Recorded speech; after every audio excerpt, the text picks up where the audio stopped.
في الامتحانات اللي فاتت والامتحانات اللي احنا خدناها في الفترة اللي فاتت، لقيت ان في ناس ما شاء الله بتقفل، وفي ناس لا لسه تحت شوية.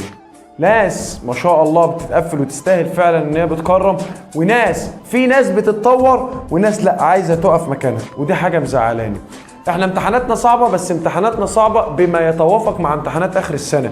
احنا ممكن ندلع بعض ونطبطب على بعض واجيب لكم امتحانات سهله خالص، واحنا ما شاء الله ويلا ومقفلين ونتكرم كل اسبوع، زي ما ناس جات لي في مجموعات تانية وجات لي بتقول لي والله يا جو احنا ما كناش بنذاكر وكنا بنروح نتكرم. قلت لها يا حبيبتي انا عندي الناس اللي بتذاكر ما بتتكرمش، يعني الناس اللي بتموت نفسها في المذاكره عندي ما بتتكرمش، لان احنا اسئلتنا محتاجه فهم معين، محتاجه مذاكره، محتاجه تعب معين، لانها بتتوافق مع مذاكره واسئله اخر السنه.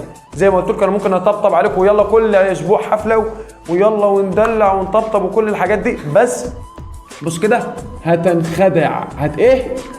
هتنخدع فيا. هو انا يا جو يا فرحتي لما كل شويه تيجي تكرمني كل اسبوع واروح احل ما الاقيش نفسي مش عارف احل، امسك اي كتاب خارجي الاقي اسئله مختلفه خالص عن اللي انا باخدها، الاقي ان حد بيسالني من زمايلي في سؤال ما اعرفش اجاوب عليه.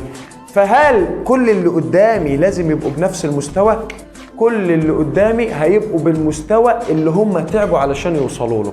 واحد بيذاكر ساعة زي واحد بيذاكر ساعتين، واحد خلص الدرس النهاردة وروح ذاكره، احنا طالعين حافظين الدرس وطالعين فاهمين الدرس وطالعين عارفين كل جزء في الدرس، وقلت لكم ان انتوا لو روحتوا ذاكرتوا الليلة انتوا معاكوا 80 ل 85% من الدرس. حصل مني الكلام ده قبل كده ولا لا؟ طب انا لو روحت ذاكرت الليلة محتاج كام علشان اوصل ل 100%؟ محتاج 15%. محتاج 15. طب لو عديت الليلة من غير مذاكرة ايه اللي هيحصل؟ ال 85 دولت هلاقيهم 60%. هلاقيهم 60. طب بكره والله يا جو انا مشغولة مش عارف والله ما تعبانة ورايا دروس تانية، ال 60% بكره بالليل هيبقوا 40%. هيبقوا 40. هاجي لك يا جو اذاكر لك يوم الدرس ال 40% هلاقيهم 10%. هلاقيهم 10. اصل دي قاعده ربانيه، فربنا قال لك قسم ان الله لا يضيع اجر من احسن عملا. هو هل انك تروحي ما تذاكريش اللي خدتيه النهارده هو ده من حسن العمل؟ انت عايزه ربنا يجازيك ازاي؟ انت بتقول يا رب ما تضيعليش تعب. تعب ايه يا بابا؟ تعب ايه اللي يخليكم تروحوا تدوروا على اكل، تدوروا ان انتوا تكلموا صحباتكم، تدوروا ان انت تشوف تروح تصلي وتقعد ساعه عند المسجد، وما تدورش على الدرس اللي انت المفروض انت مروح فاهمه النهارده.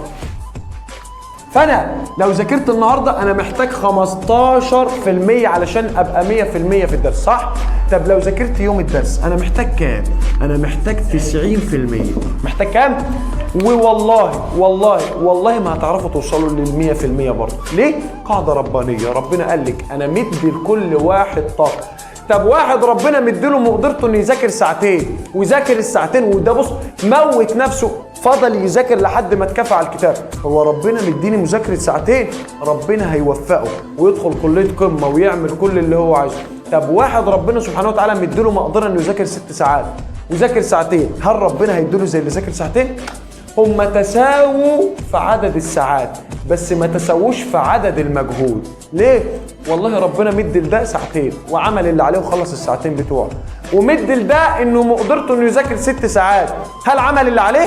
تذاكر ساعتين وقاعد. ربنا عمره ما هيساوي بين الاثنين. انت ربنا مديك مقدره تذاكر ساعتين، موت نفسك في الساعتين. ربنا مديك مقدره تذاكر 5 ساعات، موت نفسك في ال5 ساعات. المرحله اللي جايه دي بتاعتكم انتوا، لا بتاعت اولياء الامور ولا بتاعت مدرس. انا لو جايب لك ساحر بيشرح لك وانت بتطلع فاهم من تحت ايده ومش بتروح تطبق ولا بتذاكر وتفتكر اللي انت عايزه وتطبق وتحل وهنا وهنا وتجيب الكتاب ده وتجيب هنا واجيب لي جو السؤال ده الحصه الجايه واعمل واخلي، والله ما هتوصل لحاجه. هو ربنا بص الحياه مش بتدينا اللي احنا عايزينه، الحياه بتدينا اللي بنعمل علشانه.